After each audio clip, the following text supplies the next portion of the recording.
मैं रितेश गिरी आप सभी लोग का स्वागत करता हूं। अलजेब्रा का एक छोटा सा कॉन्सेप्ट है जो आज की क्लास में हम लोग डिस्कस करेंगे। कॉन्सेप्ट का नाम है दोस्तों variable equation concept. Variable equation concept, इस कॉन्सेप्ट के माध्यम से हम लोग सीखेंगे कि जो हम लोग वैल्यू पुट करते हैं वो वैल्यू हम लोग क्यों पुट करते हैं और कैसे कैसे वैल्यू हम लोग पुट कर सकते हैं, ये हम लोग सीखेंगे। बहुत इंपॉर्टेंट कॉन्सेप्ट है आपके अलजेब्रा पार्ट ऑफ व्यू के लिए, बहुत ज़्यादा इंपॉर्टेंट है दोस्तों। तो समझते हैं पहले, जब सबसे पहले अलजेब्रा हमारे सामने आया था एकेडमिक में, जब अलजेब्रा हमारे सामने आया था 6th 7th क्लास में, 5th 6th क्लास में, तो अलजेब्रा कुछ इस तरह से आता था दोस्तों, x+4 = 10।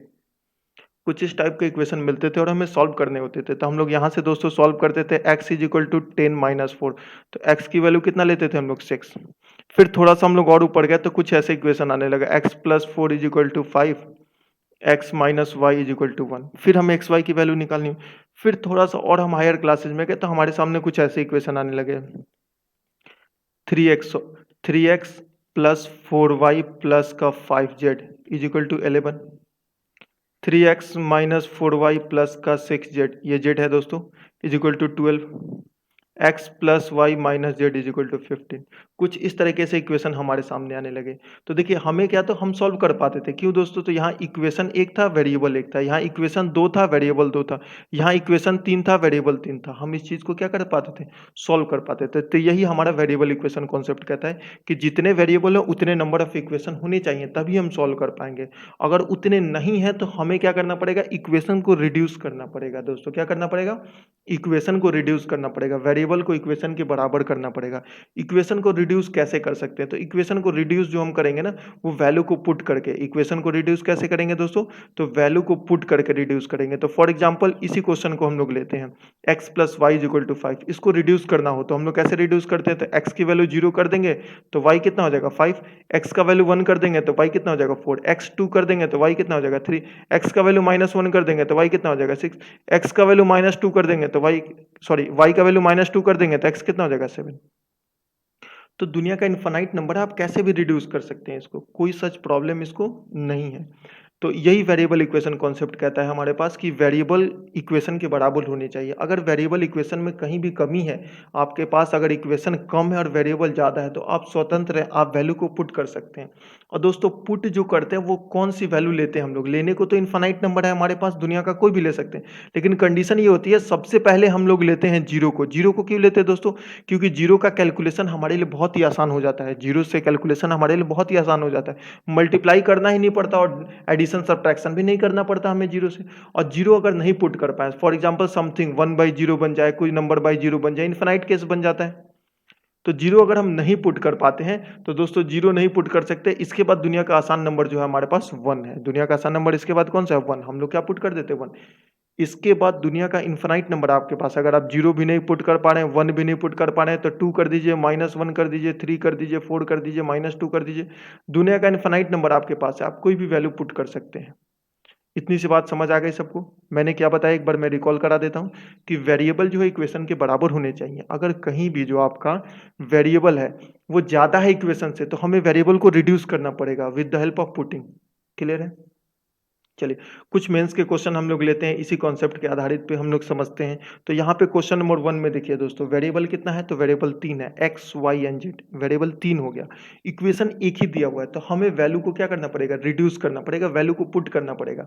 वैल्यू को क्या करना पड़ेगा, पुट करना पड़ेगा, किसी वेरिएबल की वैल्यू को पुट करना पड़ेगा। तो देखिए हम क्या करते हैं, तो सबसे आसान नंबर था जीरो, तो हम लोग जेड की वैल्यू को जीरो कर देते हैं, कोई दिक्कत नहीं होना चाहिए। तो यहाँ से एक्स प्लस वाई बराबर कितना हो गया दोस्तों, जीरो। और यहाँ से जेड हमने जीरो किया तो ये खत्म हो गया था, तो बचा कितना था, 3y² प्लस का x² अपॉन का दोस्तों कितना हो गया था, 2y²। अब समझिएगा, अब हम y अगर पुट करेंगे तो x निकलेगा, या x पुट करेंगे तो y निकलेगा। तो फॉर एग्जांपल अगर हम y की वैल्यू ले लेते हैं 1, तो x की वैल्यू कितनी हो जाएगी, -1। हम x की वैल्यू कुछ और नहीं ले सकते, क्योंकि x प्लस वाई जीरो होना चाहिए, दोनों का सम जीरो ही होना चाहिए। तो y 1 करते हैं तो x कितना हो जाएगा, -1। क्लियर है? तो यहाँ से 3 इंटू वन का स्क्वायर 1 और -1 का स्क्वायर भी 1, तो 3 + 1 4, और ये 2 इंटू वन कितना हो गया, 2। तो 4/2 आंसर कितना आ गया, 2। अब किसी के मन में सवाल आ रही हो, सर जेड को ही आपने जीरो क्यों किया?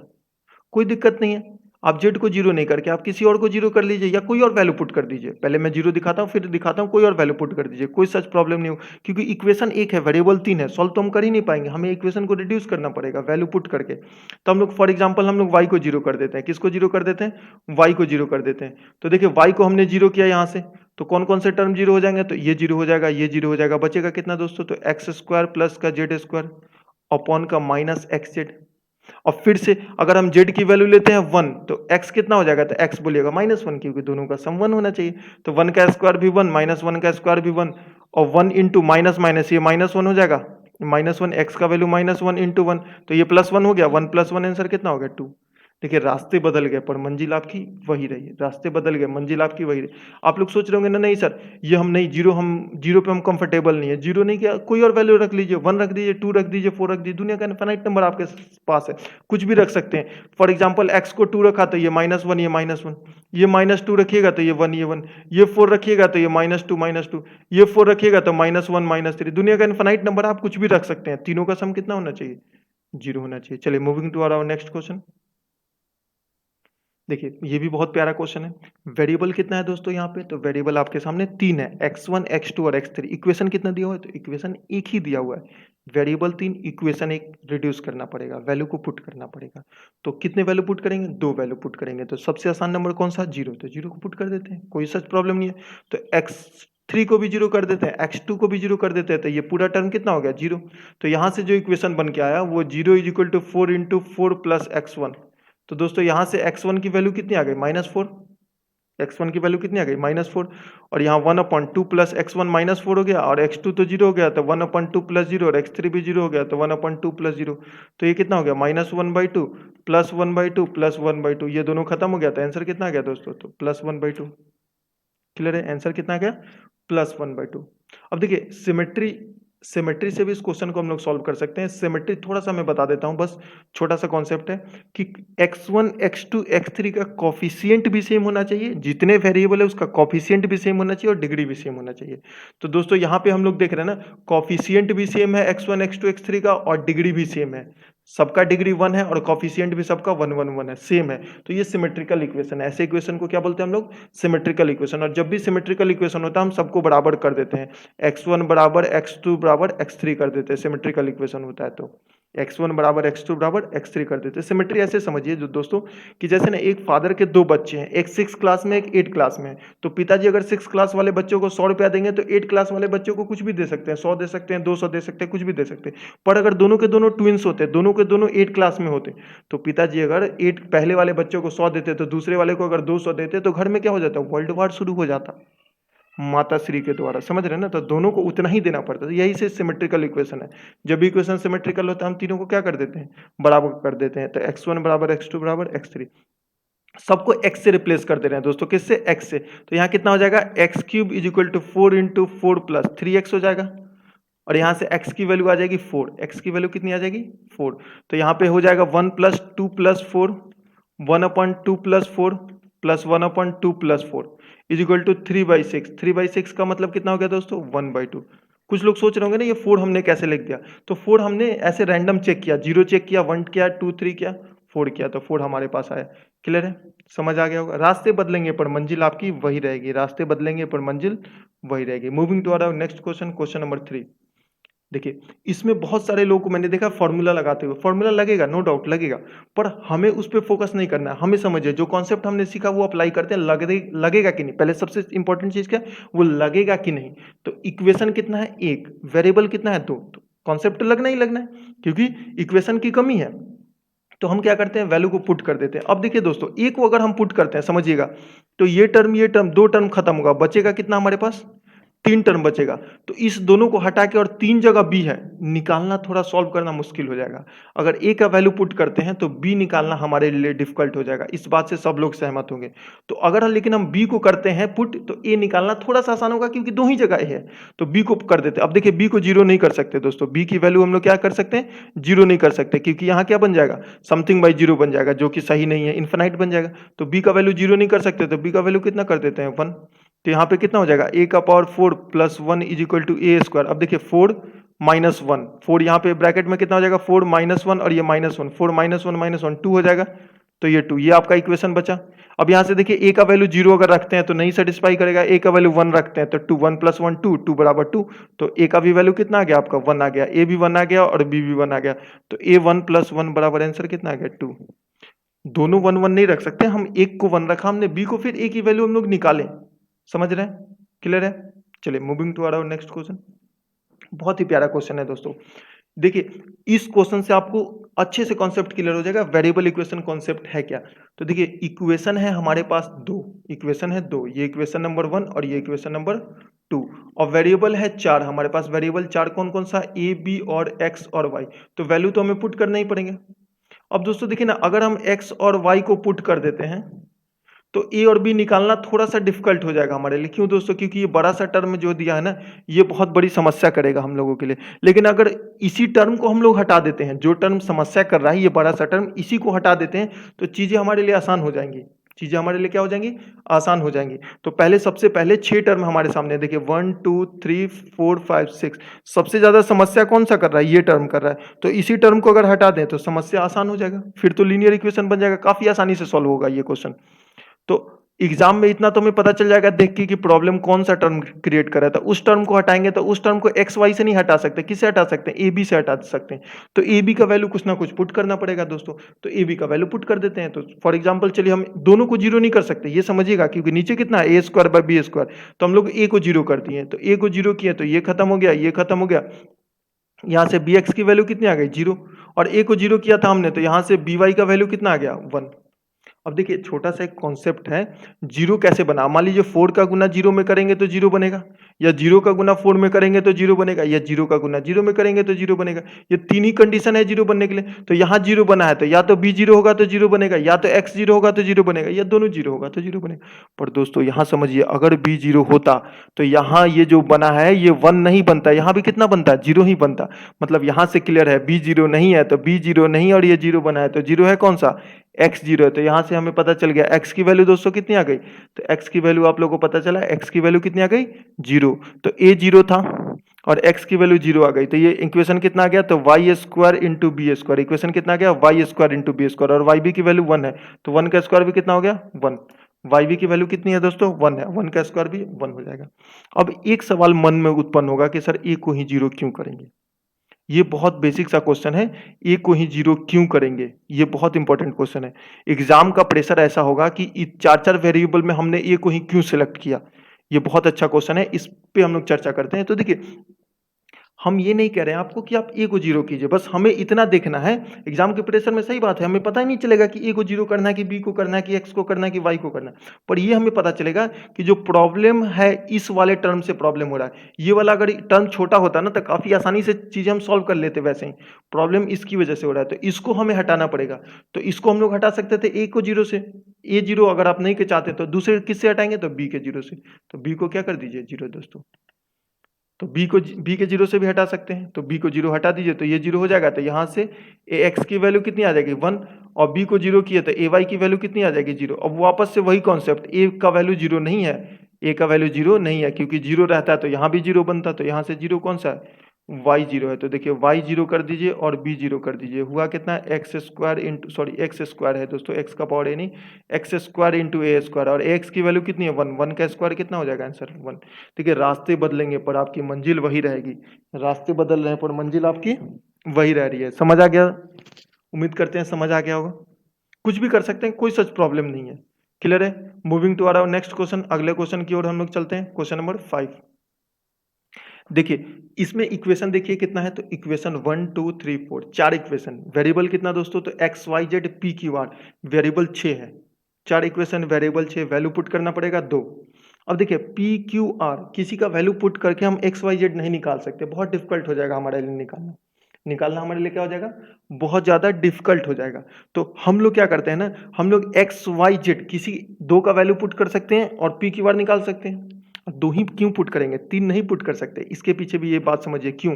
क्योंकि दोस्तों 4 इक्वेशन है और वेरिएबल 6 है, तो 2 ही वैल्यू पुट कर सकते हैं, 2 से ज्यादा नहीं पुट कर सकते हैं। तो 2 पुट कर देते हैं। फॉर एग्जांपल y और z हमने 2 पुट कर दिया, y को भी हमने 0 कर दिया और z को भी 0 कर दिया। तो यहां से ये टर्म 0 हो गया, तो x³ का वैल्यू दोस्तों कितना आ गया? 3 आ गया। और यहां से p की वैल्यू कितनी आ गई? -x। और यहाँ से Q का वैल्यू कितना आ गया प्लस एक्स, P का वैल्यू कितना है यहाँ से दोस्तों, डेट इम्प्लाइड डेट नहीं होगा, इक्वल टू होगा माइनस एक्स, और यहाँ से जेड आर का वैल्यू भी कितना आ गया एक्स, पी क्यूब कितना हो गया दोस्तों, तो minus x cube, q cube कितना हो गया plus x cube, r cube कितना हो गया plus x cube minus 3, p q r कितना हो गया, तो पी क्यू आर को आप लोग कितना बोल सकते हैं, x into x into x, x cube होगा माइनस का एक्स क्यूब हो जाएगा, तो ये एक्स क्यूब से एक्स क्यूब कैंसिल, ये माइनस माइनस कितना हो गया प्लस, और 3x cube plus x cube दोस्तों कितना हो गया 4x क्यूब, तो 4 इंटू एक्स क्यूब का वैल्यू कितना 3, 4 इंटू 3 कितना आंसर आ गया 12। उम्मीद करते हैं ये भी क्वेश्चन आप लोगों को समझ आ गया होगा। वेरिएबल इक्वेशन कॉन्सेप्ट लगाया हमने, क्या कॉन्सेप्ट लगाया वेरिएबल इक्वेशन, वेरिएबल कितने थे हमारे पास 6, इक्वेशन 4 था, तो 2 वैल्यू को हमने पुट कर दिया। दुनिया का इनफाइनाइट नंबर आपको पता है, कोई भी आप पुट कर सकते हैं। चलिए ये भी बहुत ही प्यारा क्वेश्चन है, इसमें भी कुछ लोग स्क्वायर करते हैं, ये करते हैं, नहीं कुछ नहीं करना, हमें समझिए वेरिएबल इक्वेशन लगेगा, इक्वेशन कितना है तो इक्वेशन एक ही दिया है, वेरिएबल कितना है 2, तो पुट कर दीजिए, किसको पुट करते हैं तो बी को कर दीजिए, ए को कर दीजिए, किसी को कर दीजिए, चलिए बी को कर देते हैं, तो बी को कितना कर देते हैं 0, तो बी को हमने 0 कर दिया, तो ये भी 0, ये भी 0, ये 0, ये 0, रूट अंडर ए से निकला ए, रूट अंडर ए स्क्वायर से निकला ए, तो ए की वैल्यू कितनी आ गई दोस्तों, तो 1/2, बी 0 किया था हमने, तो 1 माइनस 1/2 का स्क्वायर कितना हो गया 1/4 इंटू 1, तो 1 माइनस 1/4 कितना हो गया 3/4, इज द राइट आंसर। ए को हमने क्या कर दिया 0। आप सोचेंगे नहीं ए को हम क्यों 0 करें, तो कोई दिक्कत नहीं है, ए को 0 मत कीजिए, आप बी को कर दीजिए, आप क्या कीजिए बी को 0 कर दीजिए, कोई सच प्रॉब्लम नहीं है, तो बी को 0 कीजिए, बात वही पड़ेगा, बी को 0 कीजिए या ए को 0 कीजिए, कोई इफेक्ट नहीं है, देखिए सेम है, कोई दिक्कत नहीं है, क्लियर है। ए को भी 0 कर सकते हैं, बी को भी 0 कर सकते हैं। अब तीसरी बात यहां से आती है दोस्तों, अगर 1 की बात आती है, ए को 1 या बी को 1 की बात आती है, तो देखिए 1 कीजिएगा ना तो थोड़ा सा सॉल्व करना डिफिकल्ट होगा, थोड़ा सा सॉल्व करना क्या होगा हमारे लिए डिफिकल्ट हो जाएगा, क्लियर है। ए या बी में से किसी का वैल्यू डिफरेंट कीजिएगा 0 के अलावा, तो इक्वेशन सॉल्व करना, क्योंकि ये रूट वाला टर्म हटेगा नहीं, ये रूट वाला टर्म हमारे लिए हटेगा नहीं, तो हमारे लिए क्या करेगा प्रॉब्लम क्रिएट करेगा। बाकी 0 से काफी आसानी से सॉल्व हो गया। अगर 0 नहीं कर पाते, सपोज दैट नीचे में कुछ ऐसे रहता, तो हम फिर करते ए या बी, कुछ इस टाइप का रहता, ए या डिवाइडेड बाई कुछ बी रहता, तो हम 0 नहीं कर सकते थे, फिर हम कुछ सोचते क्या कर सकते हैं, क्लियर है। चलिए moving to our next question, कर लीजिएगा इसको, क्वेश्चन नंबर 7। अब देखिए यहां भी वेरिएबल इक्वेशन लगेगा, यहां भी क्या लगेगा आपका वेरिएबल इक्वेशन लगेगा, क्योंकि दोस्तों इक्वेशन जो गिवन है हमारे पास, इक्वेशन 2 गिवन है, वेरिएबल 3 है, तो एक वैल्यू को क्या करना पड़ेगा हटाना पड़ेगा, रिड्यूस करना पड़ेगा, तो हम सी को हटा देते हैं। किसी को हटा देना है, सी को हटा दीजिए, सी को किससे हटाते हैं, चलिए 0 कर दिया हमने सी को, तो ये 0 ये 0, तो यहाँ से a प्लस बी 10 आ गया, क्यूब कर देते हैं, क्यूब दोस्तों क्यूब ही क्यों करते हैं, क्योंकि क्यूब निकालना है, a क्यूब बी क्यूब, तो यहाँ से कितना हो जाएगा a क्यूब प्लस का बी क्यूब प्लस का 3ab, और कितना हो जाएगा दोस्तों a प्लस बी बराबर 10 का क्यूब कितना हो जाएगा 1000, क्लियर है। अब देखिए यहाँ से ab का वैल्यू कितना आ गया 32, तो ab का वैल्यू आप लोग बोलिए 32, और a प्लस बी का वैल्यू कितना आ गया 10, तो यहाँ से a cube plus b cube, ये कितना हो गया 960 हो गया, तो 1000 माइनस का 960 बराबर कितना हो जाएगा 40, और c 0 किए थे तो ये भी हट गया था, ये भी हट गया था, यही निकालना था क्या, तो यही a cube plus b cube निकालना था, और a cube plus b cube कितना आ गया 40 आ गया। उम्मीद करते हैं ये क्वेश्चन समझ आ गया होगा आप लोगों को। चलिए moving to our next question, अगले क्वेश्चन की ओर हम लोग चलते हैं। देखिए ये क्वेश्चन आपका सिमेट्री से भी बनेगा, कोई दिक्कत नहीं है, पर अभी हम लोग वेरिएबल इक्वेशन कॉन्सेप्ट सीख रहे हैं, तो हम लोग वेरिएबल इक्वेशन कॉन्सेप्ट के माध्यम से इस क्वेश्चन को सॉल्व करने का प्रयास करते हैं। तो देखिए इक्वेशन तो गिवन ही नहीं है, एक्सप्रेशन गिवन है, उसी का वैल्यू पूछ रहा है, एक्सप्रेशन गिवन है, उसी का वैल्यू पूछ रहा है, तो हम स्वतंत्र है, हम कोई भी वैल्यू पुट कर सकते हैं, पर एक कंडीशन इसमें मैं बताना चाह रहा हूँ कि सेम वैल्यू नहीं पुट कर सकते दोस्तों।